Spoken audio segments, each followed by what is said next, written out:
बिस्मिल्लाहिर्रहमानिर्रहीम। नाजरीन अस्सलाम वालेकुम। Program Q D with Shahid Nadeem Ahmad के साथ आपका मेजबान हाजिर खिदमत है। नाजरीन, इस वक्त मुल्क के दो हसास तरीन सूबे दहशत गर्दी की लपेट में है और ये दहशत गर्दी आज की बात नहीं है। ये कमो पेश 40 साल से हो रही है और इस दहशत गर्दी में कभी कमी आ जाती है तो कभी इजाफा हो जाता है। सुबह खैबर पख्तूनख्वा और सुबह बलूचिस्तान की नौबत एक दूसरे से कदरे मुख्तलफ ही सही, मगर इसमें निशाना कानून नाफिज करने वाले सियासी मजहबी अकाबरीन और आम लोग ही बन रहे हैं। इसके सद्देबाब के लिए कई ऑपरेशन हुए और अब भी हो रहे हैं, लेकिन दहशत गर्दों का सद्देबाब हो सका ना ही दहशत गर्दी से जान छूट पा रही है। इसका कोई मुस्तकिल हल निकालना होगा जो कि हुक्मरानों से निकल नहीं रहा है। इसके सियासी पहलुओं पर संजीदगी से गौर करना होगा जो कि नहीं किया जा रहा है। क्या इस तरह नाराज बलोच को मनाया जा सकेगा और दहशत गर्दी पर काबू पाया जा सकेगा? इस पर इजहार ख्याल के लिए आज हमने जिन मेहमान ग्रामी को दावत दी है, इनमें हमारे मेहमान ग्रामी वीडियो लिंक पर हमें ज्वाइन कर रहे हैं सीनियर सहाफ़ी, कॉलम निगार, तजियाकार सैयद शुएबुद्दीन अहमद साहब, और हमारे दूसरे मेहमान ग्रामी भी वीडियो लिंक पर ज्वाइन कर रहे हैं सीनियर सहाफ़ी, कॉलम निगार, तजियाकार गुलाम हैदर शेख साहब। हम दोनों ही मेहमान ग्रामी के मशकूर हैं कि प्रोग्राम में शरीक हो रहे हैं। प्रोग्राम का आगाज हम सीनियर सहाफ़ी, कॉलम निगार, तजियाकार जनाब शुएबुद्दीन अहमद साहब से ही करते हैं। शुएबुद्दीन साहब, क्या हमारे अपने ही हमसे नाराज हैं और क्या वही दहशत गर्दी के जिम्मेदार हैं? नहीं, ऐसा नहीं है। कभी भी अगर कहीं पे कोई ऐसा काम हो रहा हो जो कि स्टेट के खिलाफ हो तो उसके पीछे कहीं ना कहीं बैरूनी हाथ भी होता है। और हमारे साथ तो बैरूनी हाथ पाकिस्तान के क़याम के साथ ही शुरू हो गया था। मशरक़ी पाकिस्तान को उन्होंने तबाह बर्बाद किया, वहां से पाकिस्तान का नाम मिट गया और बांग्लादेश बन गया। दूसरा, ये बलूचिस्तान की जो कहानी जो आप कह रहे हैं, ये भी आज की नहीं है, ये भी क़याम पाकिस्तान के बाद ही शुरू हो गई थी। बलूचिस्तान दरअसल एक सूबा नहीं था, मुख्तलिफ रियासतों का मजमुआ था। अंग्रेज का मलदारी बाकी हिस्से पे थी, लिहाजा आज़ादी के बाद वहां पे हर एक ने सरदार ने अपना अपना शेयर मांगा। और आज भी ये जो लड़ाई है ये बेसिकली उन्हीं सरदारों की वजह से है कि उन्होंने सरदार ने हुकूमत से तो अपना शेयर लिया, लेकिन आगे उस गरीब आवाम को नहीं मिला क्योंकि वो अपनी रियाया समझते रहे। ये उस आवाम की लड़ाई है जो पहले से चल रही है, लेकिन बदकिस्मती ये है कि चाहे बुख्ती हो, चाहे मैंगल हो, चाहे मजारी हो, जाम हो, जो भी है, इन्होंने स्टेट के खिलाफ जब भी जंग लड़ी है तो इनका हथियार इनके अपने ही वो मजलूम मुलाजिम कह रहे हैं, कौम कह रहे हैं, कबीला कह रहे हैं, जिनको उन्होंने कुछ नहीं दिया। पुख्ती जहां से सुई गैस निकले आज 60 साल 70 साल हो रहे हैं, आज भी वहां तालीम नाम की शय नहीं है। वहां पे कोई अच्छा कॉलेज वगैरह कोई कुछ नहीं है। क्यों? जनाबे मुफ्ती वो खुद गवर्नर रहे, वज़ीर आला रहे, ये सब लोग जो है हुकूमतों की जिम्मेदारी थी कि वो इसको मसले को प्रॉपर हल करते, लेकिन उन्होंने सरदारों को खुश किया और रिजल्ट क्या हुआ जो हम आज भी भुगत रहे हैं कि सरदार अपना पैसा पाकिस्तान से बाहर ले गए और वो गरीब लोग जिनको कुछ नहीं मिला, जिनके पास खाने को रोटी नहीं है, वो आज भी अपनी जंग लड़ रहे हैं। लेकिन अब उसके पीछे मल्टीपल ताकतें हैं। वो लोग हैं जो ग्वादर को एक दूसरा दुबई नहीं बनते देखना चाहते। वो लोग हैं जो ग्वादर को बॉम्बे या किसी और अपनी बड़ी पोर्ट का मुतबादल नहीं बनते देखना चाहते। वो लोग हैं जो ग्वादर एयरपोर्ट को एक ऐसा जगह नहीं बनते देखना चाहते जहां तैयारे उतरे और आगे जाए, उसके लिए दुबई ही में रखना चाहते हैं। कतर ही रखना चाहते हैं, सच्ची बात नहीं है। ये आजकल के दौर में ये मुसलमान मुसलमान भाई भाई वाली बातें मुझे बेवकूफ बनाने के लिए नया की जाए। आजकल अपना मुफाद हर कौम हर मुल्क देखता है, वही हो रहा है हमारे साथ। सबका सपना अपना अपना मुफाद है। ईरान ने चाबहार बंदरगाह बनाई है, क्यों? ताकि वो बजरिया ईरान अपना अफगानिस्तान ऊपर तक राब्ता करे। हमारे जो राब्ते हैं वो उनको उधर से राब्ता देना चाह रहे हैं। ये हमें समझने की जरूरत है, हमें अपने मुफादात को देखना है। मैं इस मामले में मुशर्रफ का कभी कायल नहीं रहा, लेकिन उसका जो नारा था सबसे पहले पाकिस्तान, मैं उसका कायल हूं। सबसे पहले पाकिस्तान, उसके बाद कोई और। अच्छा, गुलाम हैदर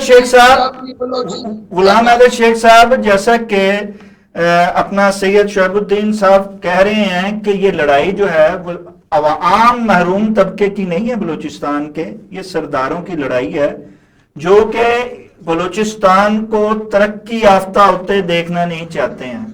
आप क्या समझते हैं, वाकई ये एहसास महरूमी की बात नहीं है, बल्कि ये अपने जो है मुफादात हासिल करने की बात है, जिसकी वजह से एहतजाज की आवाज उठाई जा रही है और दहशतगर्दी फैलाई जा रही है? आप क्या समझते हैं गुलाम हैदर शेख साहब? बहुत शुक्रिया शाहिद साहब। देखें, ये जो बलूचिस्तान का मामला है, ना मौजूदा सरदारों का और ना ही गरीब अवाम का मामला है। दरअसल तारीखी तौर पर बलूचिस्तान जो है एक वसी खिता था, जो कि आज पाकिस्तान, ईरान और अफगानिस्तान के इलाकों पर मुश्तमिल है। इस खिते की मौजूदा सरहदें हैं वो 9 आबादियाती और बैनुल-अक़वामी मुआहिदों के तहत बट गई थी। अब जब वो उन मुआहिदों के बाद जब ये बटी हैं, तो जो असल कबाइल थे, ये जो आज सरदार हैं, ये तो अंग्रेजों के बनाए हुए सरदार हैं। जो असल सरदार थे, जो कि पूरे बलूचिस्तान, पाकिस्तान का बलूचिस्तान, ईरान का जिसमें के सिस्तान शामिल था, और बलूचिस्तान के सूबे थे निमरोज, हेलमंद और कंधार। ये इतना फैला हुआ था और ये कबाइल बड़ी आसानी से और बड़ी आज़ादी से एक दूसरे इलाकों में चले जाते थे और किसी भी मरकजी हुकूमत के तहत नहीं थे ये।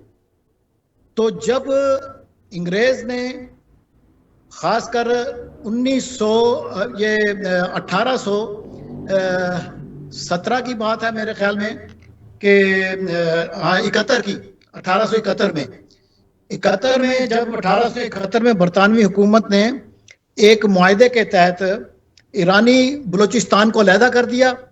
अफगानिस्तान में डिफरेंट लैंड जो है वो एक मुआहदे के तहत बनाकर, और बाकी जो बलूचिस्तान का हिस्सा है वो उनको दे दिया, और ये पाकिस्तान का ये जो मौजूदा हिस्सा है ये रह गया।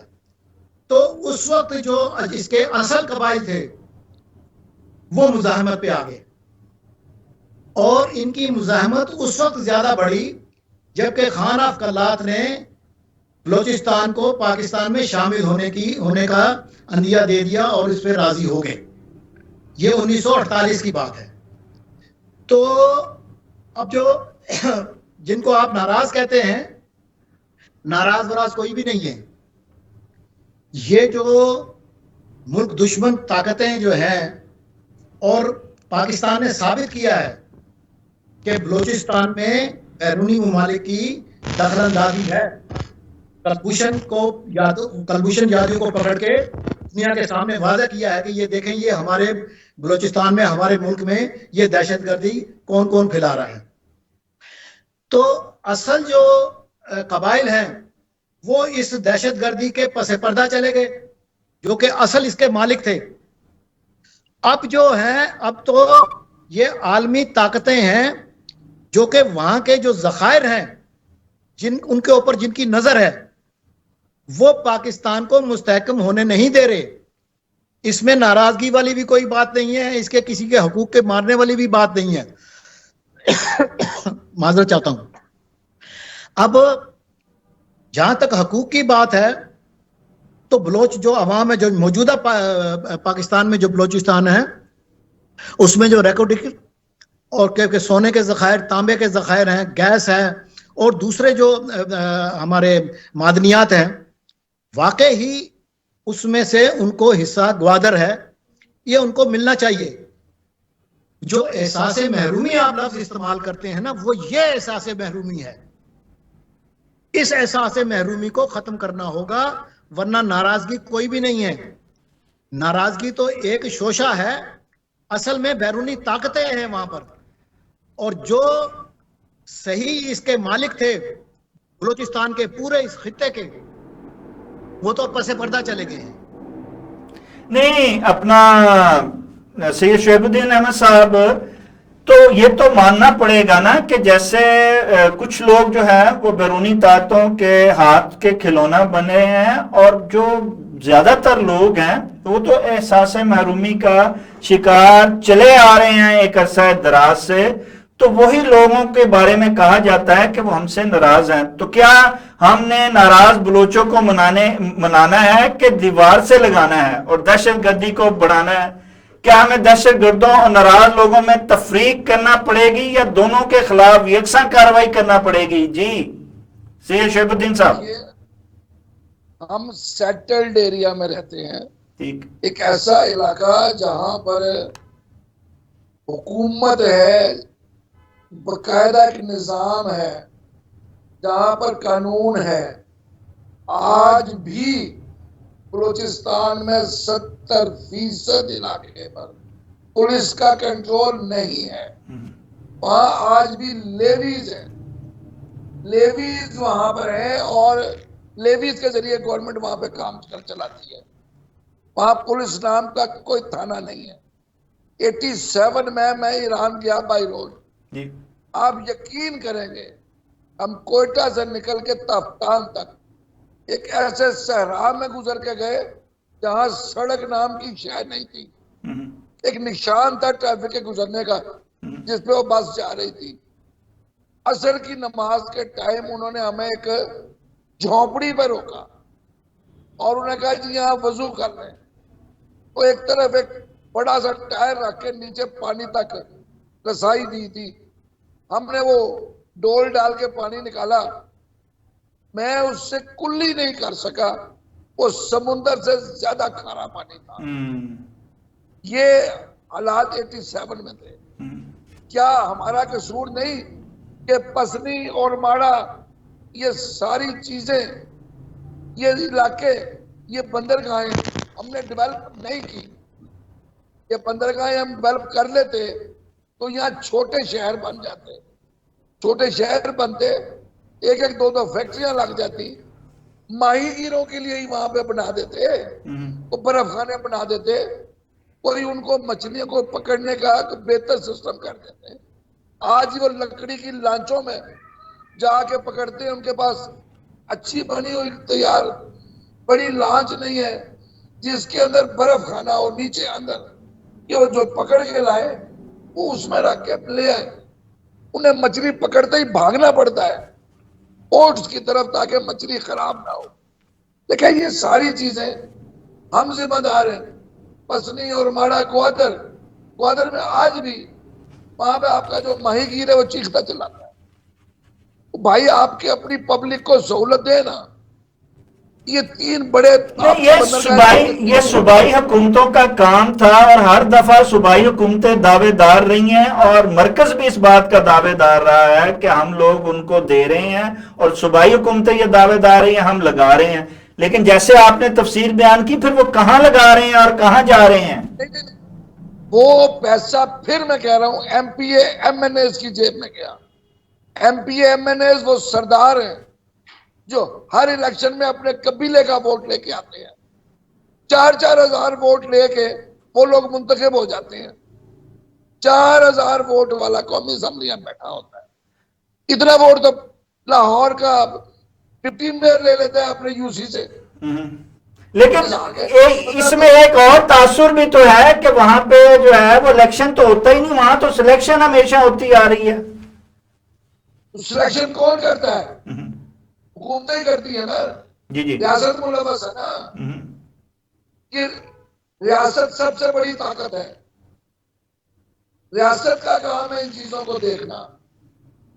ये जो आज हुक्मरान बैठे हैं, इन्हें नजर नहीं आता मुशर्रफ ने जब पैसे दिए इनको बेताजा अरबों खरबों रुपए दिया, वो कहां गया, कौन कौन कहां कहां ले गया? किसी ने पूछा? वहां पे एक सेक्रेटरी, सूबाई सेक्रेटरी के घर से अरबों रुपए बरामद हो गए। कहां गया वो केस? आई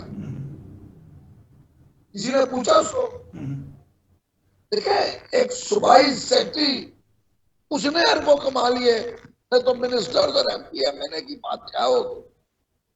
देखे, वो वहां पे ईमानदारी की बात है। हमारा कानून इस रियासत का अमल दरामद नहीं हो रहा, मतलब पॉइंटे से तफ्तार तक इतनी अहम आज अगर हमें याद हो अयूब खान के दौर में तुर्की से लेके पाकिस्तान तक वो सड़क ही नहीं थी। मैं तो बड़ा खुश था कि आप सीधी इशारा देखेंगे और आप यकीन करें जैसे ही अफगान की सड़क आती है, शर्म आई, इतनी शर्म आई ना बता नहीं सकता। मुझे उससे इस्लामाबाद से बेहतर सड़क थी, वहां से जायदान और वहां से आगे तक वो है कौमें अपना मुल्क बनाती हैं। उन्होंने उस दौर में एक भी अफगानी को अपने कैंप से निकल के मुल्क में नहीं भेजने दिया। हमारी बस की कप्तान से लेके मशहद तक कुछ 70 दफा तलाशी हुई तो अफगानी तो नहीं बैठा, बार बार चेक कर रहे। अच्छा गुलाम हैदर शेख साहब, जैसे कि इन्होंने कहा है कि हुकूमत और रियासत देती रही है और अब भी दे रही है, वहां के एमपीए एमएनए चाहे वो सिलेक्टेड हैं या इलेक्टेड हैं, वो उसको जो है उन्होंने अपने सूबों में या अपने हलकों में नहीं लगाया है। तो इसका हिसाब भी तो हुकूमत ने और रियासत ने लेना था ना, क्यों नहीं एहतसाब किया जाता, क्यों नहीं हिसाब लिया जाता? ये बात आपकी सही है, एहतसाब होना चाहिए, लेकिन असूल यही है कि कोई एमएनए हो या एमपीए हो या कोई काउंसलर हो या कोई भी नाजिम हो, हुकूमत फंड उनको दे देती है कि भी ये हैं, ये तरक्याती फंड हैं, आप अपने इलाकों में तरक्की कराएं। तो ये जिम्मेदारी किसकी हो जाती है? उन अफराद की जी। और जब किसी सूबे को फंड दिए जाते हैं तो वहां की सूबाई हुकूमत उसकी जिम्मेदार होती है कि जिस मद में उनको वो फंड मिले हैं वो उस मद में उसको इस्तेमाल करें। अब ये एडिटर जनरल पाकिस्तान की ये जिम्मेदारी है माफ कीजिएगा, ये एडिटर जनरल पाकिस्तान की जिम्मेदारी है कि वफाकी हुकूमत जो भी फंड इशू करती है उसका ऑडिट वो करे और ऑडिट करने के बाद वो उसको इस एहतसाब के जुमरे में लेकर आए। लेकिन बात यह है कि हमारे मुल्क में जो जिस सीट पे बैठा हुआ है, यकीन करें कि उसको उसके अपने इख्तियारात का ही नहीं पता। जब तक के कोई रद्द-ए-अमल ना आ जाए, अवामी रद्द-ए-अमल या हायर अथॉरिटी की तरफ से किसी किस्म का कोई नोटिफिकेशन ना, कोई नोटिस ना लिया जाए, तो ऐसे बेहिस लोग जो हैं वो इख्तियारात को अपने हाथों में लेके बैठे हुए हैं, तो एहतसाब एक सानवी हैसियत रख जाता है फिर। अच्छा, अपना सैयद शहबुद्दीन साहब, बलोचिस्तान में कल एहसास महरूमी पर एहतजाज था, आज महारंग बलोच और दीगर लोगों की रिहाई के मुतालबे में बदल गया है। एक तरफ एहतजाज बढ़ता जा रहा है तो दूसरी जानब दहशतगर्दी की कार्रवाइयों में भी इजाफा होता जा रहा है। हम इस दलदल से कैसे निकल पाएंगे और कैसे आग में जलते बलोचिस्तान को बचा पाएंगे? देखिए, जिस दिन 1970 में बांग्लादेश में ऑपरेशन शुरू हुआ था, उस दिन कहा गया था कि आज हमने पाकिस्तान बचा लिया। मैं ऐसा कोई दिन नहीं देखना चाहता। खुदा का वास्ता ऐसे दिन की बुनियाद ना रखें। उन लोगों से बैठ के बात करें। आयरलैंड के अंदर अगर बरतानिया के खिलाफ एक आवाज उठ रही थी, वहां धमाके हो रहे थे बेलफास्ट के अंदर, मैं तब वहां गया था, मैं वहां उस वक्त पहुंचा था, लेकिन वहां बैठ के बात की, उनको मारा नहीं गया। अगर हम बंदूक से और गोली से बात करेंगे, नताइज कभी अच्छे नहीं निकला। ये बात तभी अच्छी लगती है जब आप मुज़ाकरात की मेज पर बैठे, अपने मुखालिफ को अपने सामने बिठा के उससे बात करें। मारिक बलोच जिस दिन इस्लामाबाद आई थी, काश कि हमने उस वक्त उनसे प्रॉपर तरीके से बात कर ली होती और उस रात उनकी मार कुटाई ना की गई। और जिस भी पुलिस अफसर का फैसला था वो बहुत गलत फैसला था, चाहे वो आईजी साहब थे या कोई और थे, जिन्होंने वो सड़क खाली कराने के लिए प्रेस क्लब के बाहर वाली उन पे डंडे चलाए, वो गलत था। क्योंकि अगर मौलाना फजलुर रहमान के जांबाज आके इस्लामाबाद की पूरी सड़क बंद करके बैठ सकते हैं, तो ये बलूचिस्तान की बच्चियां या उनके साथ कुछ लोग आगे अपनी आवाज बुलंद करने आए थे और बात करने आए थे। यार, उनके हाथ में बंदूक तो नहीं थी, जब बैठने आए थे बैठ के बात कर ली जाती। आज भी मेरा ये कहना है कि बजाय ये मुबैंगल और मुफ्ती और मजारी और इन सब से बात करने की बजाय आप वहां पे एक प्रॉपर इलेक्शन कराएं, आजाद इलेक्शन कराएं, और जो लोग वहां जीत कर आए उनसे बात करें। पूरी दुनिया में होता है कि किसी भी सूबे में वक्त से पहले इलेक्शन हो सकते हैं, ये कहां लिखा है?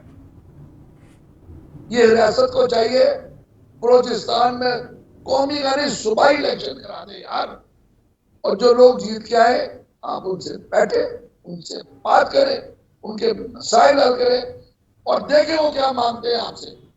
यार वो आजादी नहीं मांगेंगे, वो आपसे कहेंगे हमें वो दो जो हमें चाहिए, हम लोग भूखे हैं, उनको बिजली चाहिए, स्कूल चाहिए, सड़क चाहिए। मोटरवेज बना रहे हैं हम, सड़कें तो है नहीं वहां पे। अजीब बात है यार। अच्छा, सड़क तो दे दो। गुलाम हैदर शेख साहब, हम हर चीज में, दुरुस्त चीज में या दुरुस्त मोड़ पर आने में बहुत देर कर देते हैं। आज भी हम मुकालमा करने में देर कर रहे हैं, ना हम सियासी अहले सियासत बैठकर मुज़ाकरात कर रहे हैं, ना ही हम नाराज लोगों को गले लगाने के लिए आगे कदम बढ़ा रहे हैं। अगर ये सिलसिला यूं ही जारी रहेगा तो कैसे हम दहशतगर्दी पर भी काबू पाएंगे और कैसे हम जो है वो बैरूनी साजिशों को रोक पाएंगे? देखें जी, ये मेरे मोहतरम शहबुद्दीन साहब, इन्होंने बड़ी अच्छी बात की कि वक्त से पहले भी इलेक्शन हो सकते हैं और जो वहां के अवाम हैं उनको मौका दिया जाए। अब बात यह है कि आप गोलियां चला रहे हैं एक भूखे नंगे मस्कीन लोगों के ऊपर, ऐसे लोगों की पकड़ धकड़ कर रहे हैं जिनको 2 वक्त का खाना नसीब नहीं होता। आप उन पे सख्ती कर रहे हैं जो कि आपसे रोटी मांग रहे हैं, जो कि आपसे अपना जो हक है पानी पीने का, उनका हक है गलियां सड़कें बने, उनका हक है उनको रोटी मिले, आप उनको ऊपर तो गोली चला रहे हैं। और जो वहां के अवाम के हकूक को गस्ब करके बैठे हुए हैं उनको आप असेंबलियों में ले आते हैं। तो गोलियां तो आप चलाएं इन नवाबों पे, इन सरदारों पे जो कि अपने ही अवाम का इस्तेहसाल कर रहे हैं, और वफाकी हुकूमत जो है वो बदनाम होती है। तो जब तक के, जैसे कि शहबुद्दीन साहब ने फरमाया है कि जब तक के हकीकी बलूचिस्तान के अवाम, हकीकी वहां की क़यादत वो नहीं आएगी, उस वक्त तक बलूचिस्तान के मसाइल हल नहीं होंगे। और ये आप एक तरफ इस्टेब्लिशमेंट की बात करते हैं कि इस्टेब्लिशमेंट ने मुल्क को जो है वो अपने शिकंजे में लिया हुआ है, तो भाई बलूचिस्तान को भी तो सरदारों ने अपने शिकंजे में लिया हुआ है। तो ये जो स्टेटस को है, जब तक कि इसको नहीं खत्म किया जाएगा, गुलाम हैदर शेख साहब, जैसे जैसे यहाँ पे हुक्मरानों ने अपने शिकंजे में लिया हुआ है और उसकी पुष्पनाई कोई कर रहा है, इसी तरह बलूचिस्तान के सरदारों की भी तो कोई पुष्पनाई कर रहा है, जिसकी वजह से वो काबिज होके बैठे हुए हैं। देखा जी, अगर उनकी पुष्पनाई होती तो फिर अकबर भुक्ती जो है ना वो नहीं मारा जाता। अगर उनकी पुष्पनाई होती तो बजंजो, मेंगल, ये जो है ये कौम परस्तों के साथ ना हो। सर, जब वो उनके दिए एजेंडे पे काम करते रहते हैं तो वो अच्छा में रहते हैं, और जब वो उनके एजेंडे से हटते हैं, उस पेज से हटते हैं, तो वो फिर दहशतगर्द बन जाते हैं, फिर उनका सद्देबाब करना पड़ता है। एक जो है एक मफरूजा है, लेकिन हकीकत यही है कि कुछ लोग जो है अपने नजरियात को फौरन बदल लेते हैं। जी, अपना सैयद शोएबुद्दीन अहमद साहब, हम कैसे जो है नाराज बलोच में और दहशतगर्द में फर्क करके, हमें चाहे अगर एक्शन करना है तो फिर एक्शन किया जाए, और जिनसे मुज़ाकरात करने हैं उनसे मुज़ाकरात किए जाएं और फौरी इस मसले का हल किया जाए। क्या आप समझते नहीं है कि इसमें मजीद देर की गई अगर, तो हालात मजीद खराब होते चले जाएंगे? हालात तो बिगड़ रहे हैं जी जी। और बदकिस्मती से गुज़श्ता साल और रवा साल तेजी से खराबी की तरफ जा रहे हैं। मुझे एक 1970 वाली मुक्ति बानी वहां नजर आ रही है। उस वक्त भी उस मुक्ति बानी को भारत की पुष्पनाई हासिल थी, और उसकी वजह यह थी कि बांग्लादेश में, यानी कि मौजूदा जो मशरक़ी पाकिस्तान था उस वक्त, वहाँ हिंदुओं की एक बड़ी तादाद मौजूद, वहाँ अक्सरियत पाकिस्तान मुसलमानों की थी, लेकिन हिंदू बहुत ज्यादा थे, और खास तौर से सातजा के अंदर उनकी बहुत बड़ी तादाद थी। उन हिंदुओं को इस्तेमाल करके भारत ने अपने बॉर्डर्स के जरिए जो वहां पे एक खेल खेला, जिसमें उसको बदकिस्मती से उस वक्त के रूस की हिमायत हासिल थी, और देखा जाए अब पता चलता है कि अमेरिका भी उनकी बैक पे चुप करके खड़ा हुआ था। अमेरिका ने हमारे साथ नहीं था, वो भी इंडिया के साथ ही था।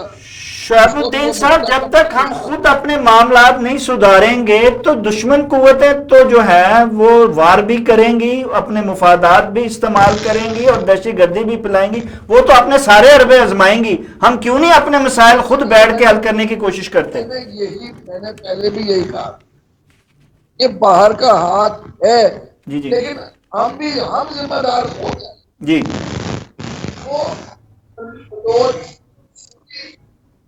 और पंजाबी, ये 4 इकाइयां हैं। हमने बहुत बड़ी गलती की है, बहुत बड़ी गलती है। जैसे इंडिया ने अपने सूबे को, बड़े बड़े सूबों को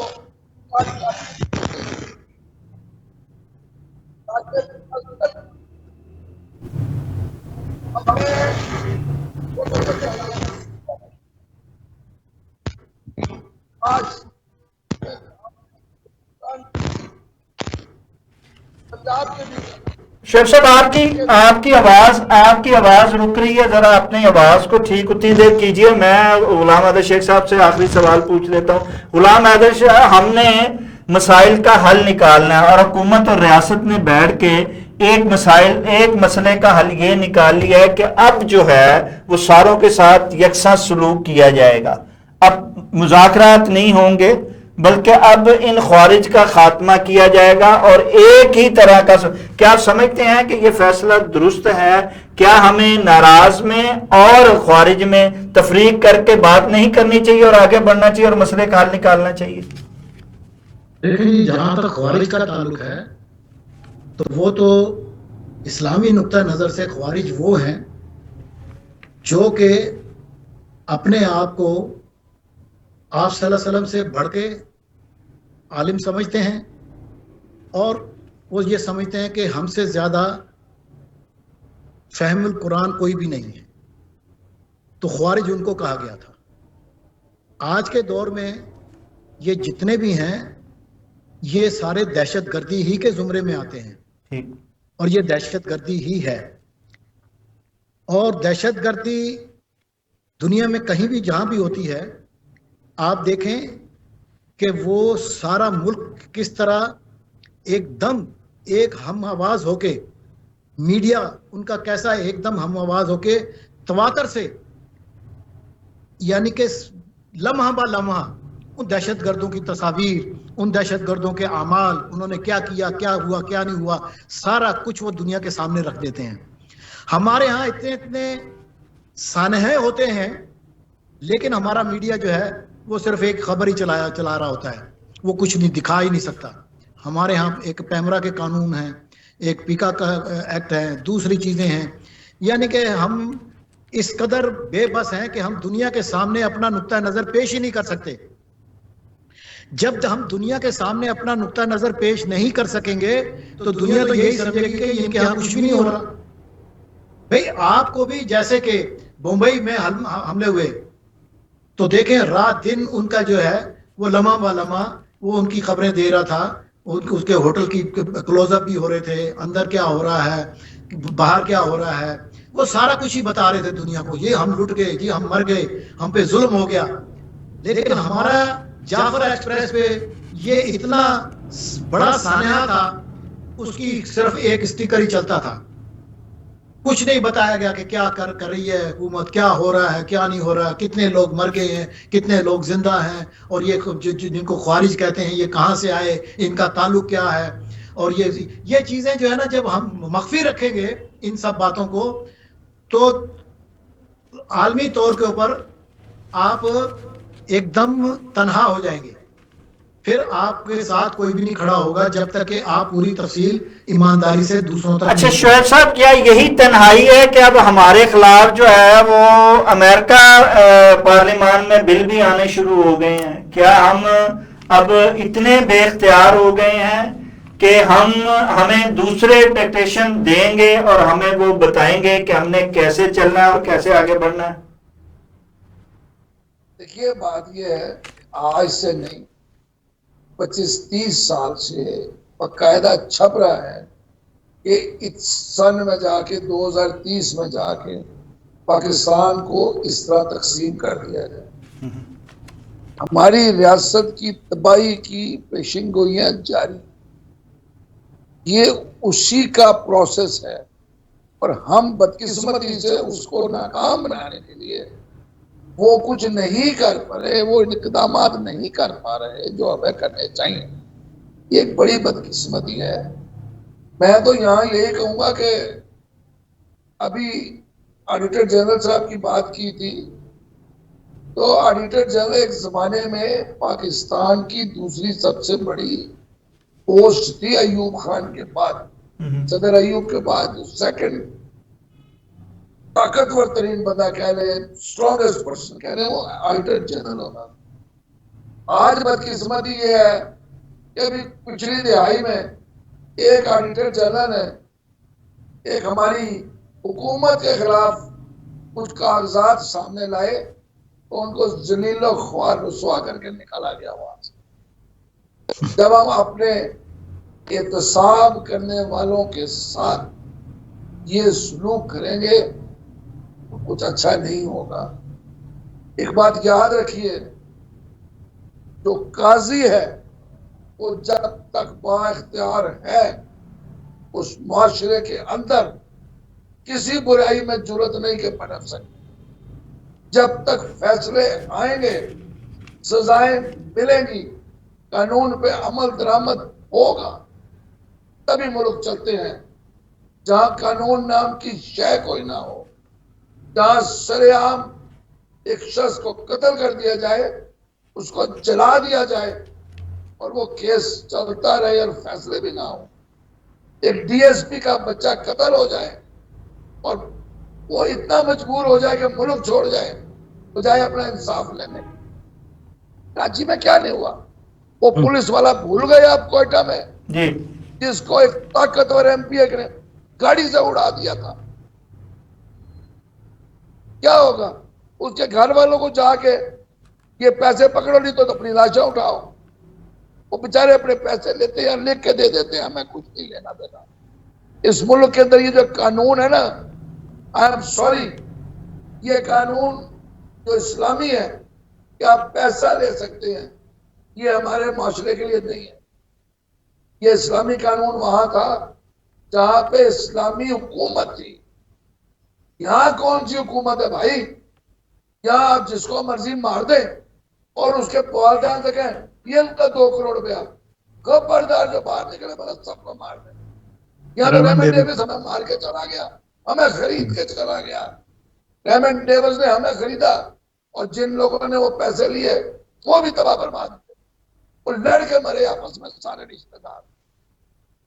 बस आके यहाँ पे मुझे याद है, एक जमाने में एक बड़ी पुरानी बात है, 40 साल पहले गांव से एक लड़का आया था हमारे से, कॉलेज में पढ़ता 50 साल पहले। उसने मुझे कहा था, उसने कहा एक बंदा मारो, एक मुरब्बा बेचो, फैसला खत्म, अपने हक में जज भी देता है। नाजरीन, हमें अपने गिरेबानों में झांकना होगा, हमें इस माशरे को बदलना होगा, हमें अदारों को मजबूत करना होगा, अपने दायरे इख्तियार में रहना होगा। जब तक हम दुरुस्त सिमत की तरफ गामजन नहीं होंगे, जब तक हम नाराज में और दहशतगर्द में फ़र्क नहीं करेंगे, जब तक हम मुज़ाकरात और एक्शन में तमीज़ नहीं करेंगे, जब तक हम नाराज़ों को मनाएंगे नहीं, हम जो है वो कभी भी दहशतगर्दी पे काबू नहीं पाए सकेंगे। नाज़रीन, इसके साथ ही प्रोग्राम का वक्त ख़त्म हुआ चाहता है। अपने मेज़बान शाह नदीम अहमद को इजाज़त दीजिए। आपका, हमारा, हम सब का अल्लाह निगहबान।